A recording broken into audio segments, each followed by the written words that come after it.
Hello everyone. आपका एक बार फिर से वेलकम करते हैं आज के हमारे इस फ्रेश वीडियो पे। तो आज इस वीडियो के अंदर मैं आपके साथ डिस्कस करने वाला हूं Kotak equity opportunity fund diet growth के बारे में। इसमें मैं आपसे डिस्कस करूंगा कि ये जो म्यूचुअल फंड है इसने पिछले 1 साल, 3 साल, 5 साल या फिर एनुअल रिटर्न क्या दिया है, आज के डेट में इसका एक एनएवी का प्राइस क्या है, ये कितने स्टार रेटिंग म्यूचुअल फंड है, इसमें आप मिनिमम एसआईपी अमाउंट क्या लगा सकते हैं और इसका फंड साइज क्या है। साथ ही साथ मैं आपसे डिस्कस करूंगा इसके अंदर कौन कौन सा स्टॉक लिस्टेड है, और अगर आप इस म्यूचुअल फंड के अंदर कुछ पैसा जमा किए होते तो पिछले 1 साल, 3 साल, 5 साल के अंदर आपको क्या रिटर्न देखने को मिलता। और लास्ट में मैं आपसे डिस्कस करूंगा कि क्या हमें Kotak equity opportunity fund diet growth के अंदर इन्वेस्टमेंट करना चाहिए या फिर नहीं करना चाहिए। तो अगर आपने ऑलरेडी इन्वेस्ट किया है तो आगे आप अपना एसआईपी या फिर लमसम के साथ क्या करेंगे। बात करते हैं Kotak equity opportunity fund diet growth. ये एक इक्विटी म्यूचुअल फंड है जो कि लार्ज एंड मिड कैप के अंदर आता है और ये काफी हाई रिस्क म्यूचुअल फंड है। इसने जो पिछले 1 साल में रिटर्न दिया है वो रिटर्न है 45.50% का। 3 साल के रिटर्न की ऊपर बात करते हैं तो 3 साल में 23.91% का रिटर्न है।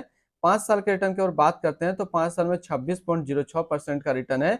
और अगर एनुअल रिटर्न की बात करें तो एनुअल रिटर्न है 19.07% का। ध्यान देंगे अभी जो भी रिटर्न मैंने आपके साथ डिस्कस किया यहाँ पे 1 साल, 3 साल या फिर 5 साल का, ये इनका वन टाइम यानी कि लमसम का रिटर्न है। अगर आप एक बार में कुछ पैसा जमा करते तो आपको ये रिटर्न देखने को मिलता।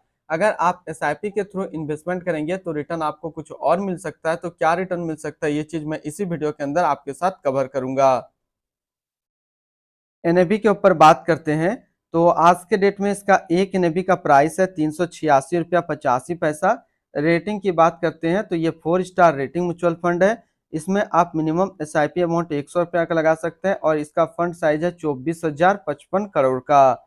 अब बात करते हैं कि अगर आप इस म्यूचुअल फंड के अंदर कुछ पैसा जमा किए होते तो आपको क्या रिटर्न देखने को मिलता। इससे पहले अगर आपने अभी तक अपना इन्वेस्टमेंट स्टार्ट नहीं किया और स्टार्ट करना चाहते हैं तो इस वीडियो के डिस्क्रिप्शन में मैंने अपना डीमेट अकाउंट का रेफरल लिंक दिया है। अगर आप मेरे रेफरल लिंक से ज्वाइन करेंगे तो आपको कुछ कैश रिवार्ड्स देखने को मिलेगा और आपको अकाउंट ओपनिंग या फिर अकाउंट मेंटेनेंस का कोई भी चार्ज नहीं देना होगा। बात करते हैं कि अगर आप इस म्यूचुअल फंड के अंदर 5,000 रुपया पर मंथ जमा किए होते तो एक साल में आपका पैसा जमा होता 60,000, आपको मिलता 73,310 रुपया। यानी कि एक साल में एसआईपी के थ्रू करीब आपको 22% का रिटर्न देखने को मिलता। 3 साल की बात करते हैं तो 3 साल में आपका पैसा जमा होता 1,80,000, आपको मिलता 2,80,565 रुपया। यानी कि 3 साल में एसआईपी के थ्रू आपको 55% का रिटर्न देखने को मिलता। और बात करते हैं 5 साल का तो 5 साल में आपका पैसा जमा होता 3 लाख, आपको मिलता 6,06,993 रुपये। यानी कि 5 साल में करीब आपको एसआईपी से 102% का रिटर्न देखने को मिलता। अब बात करते हैं कि अगर आप इस म्यूचुअल फंड में एक बार में 1 लाख रुपए का लमसम किए होते तो एक साल में आपका 1 लाख रुपया 1,45,500 होता। 3 साल में आपका 1 लाख रुपया 1,90,248 रुपया होता और 5 साल में आपका 1 लाख रुपया 3,18,337 रुपया होता। होल्डिंग की बात करते हैं तो इसके अंदर जो टोटल स्टॉक लिस्टेड है वो टोटल 68 स्टॉक लिस्टेड है।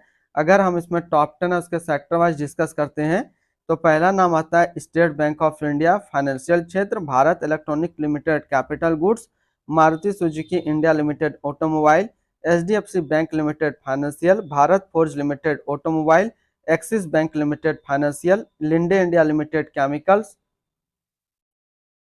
लर्सन एंड टर्बो Limited construction, Cummins India Limited capital goods, ICICI Bank Limited financial क्षेत्र में है। अगर इसकी हम लोग होल्डिंग एनालिसिस की बात करें तो इक्विटी पे 98.9%, कैश पे है 0.7% और डेप्ट पे है 0.4%। अब इस इक्विटी को अगर सेक्टर वाइज देखते हैं तो अदर्स पे है 17.2, फाइनेंशियल पे है 16.4, कैपिटल गुड्स पे 16.1, ऑटोमोबाइल पे 13.1, एनर्जी पे 11, कंस्ट्रक्शन पे 7.7, हेल्थ केयर पे 7.5, केमिकल्स पे 5.6 और सर्विस पे है 5.3%। यानी कि अगर आप कोटक इक्विटी अपॉर्चुनिटी फंड के अंदर अपना पैसा इन्वेस्ट करेंगे तो इन सारी कैटेगरी पे आपका पैसा डिस्ट्रीब्यूट होकर के लगेगा। इसके एडवांस रेशियो की अगर बात करते हैं तो इसका प्राइस टू अर्निंग रेशियो 25.86 और पीबी रेशियो 4.03। अगर आप इस म्यूचुअल फंड के अंदर अपना पैसा इन्वेस्ट करेंगे तो फिर मिनिमम लमसम आपको 100 रुपये का करना होगा और अगर आप SIP के थ्रू इन्वेस्टमेंट करना चाहते हैं तो आप 100 रुपया से स्टार्ट कर सकते हैं। अब हम लोग रिटर्न एंड रैंकिंग के ऊपर बात करते हैं और यहीं आपको समझ में आएगा कि क्या हमें कोटक इक्विटी अपॉर्चुनिटी फंड के अंदर इन्वेस्ट करना चाहिए या फिर नहीं करना चाहिए। तो सबसे पहले डिस्कस करते हैं कोटक इक्विटी अपॉर्चुनिटी फंड का फंड रिटर्न, जो कि 1 साल में 45.5, 3 साल में 23.9, 5 साल में 26.1 और एनुअल है 19.1 का। वहीं पे इस कैटेगरी का जो एवरेज रिटर्न होता है यानी कि equity large and mid cap mutual fund का 1 साल में 44.6, 3 साल में 21, 5 साल में 23.8 का है। तो यहाँ से देखेंगे तो ये म्यूचुअल फंड हमेशा अपना कैटेगरी एवरेज से ज़्यादा रिटर्न निकाल करके दे रहा है और 5 साल में ये टॉप 5 में अपना कैटेगरी एवरेज में जगह भी बना पा रहा है।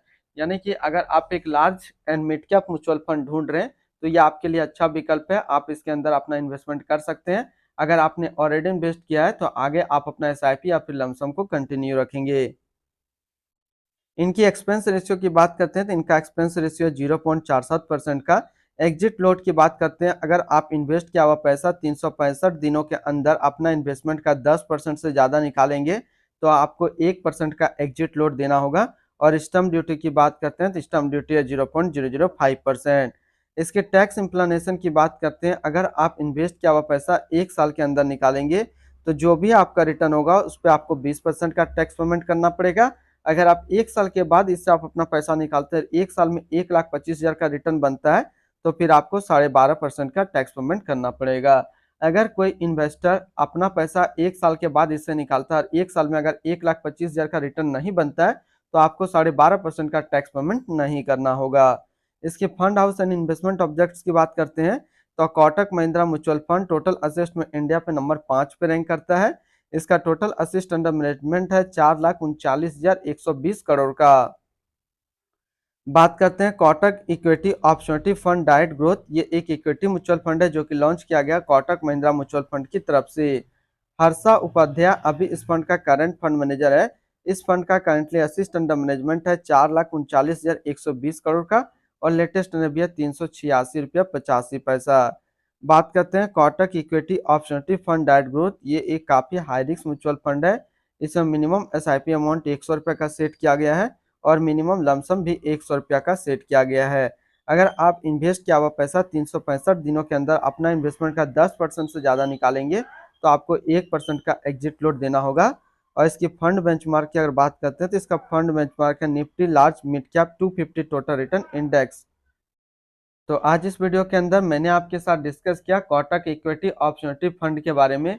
यानी कि अगर आप एक large and mid cap mutual fund का कॉम्बिनेशन एक में देखना चाहते हैं और अच्छा रिटर्न देखना चाहते हैं तो फिर आप कोटक इक्विटी अपॉर्चुनिटी फंड के अंदर अपना इन्वेस्टमेंट कर सकते हैं। अगर आपने ऑलरेडी इन्वेस्ट किया है तो आगे आप अपना SIP या फिर लमसम को कंटिन्यू रखेंगे। तो फिर मिलते हैं हम लोग नेक्स्ट को इस तरीके का वीडियो की अच्छी जानकारी को लेकर के।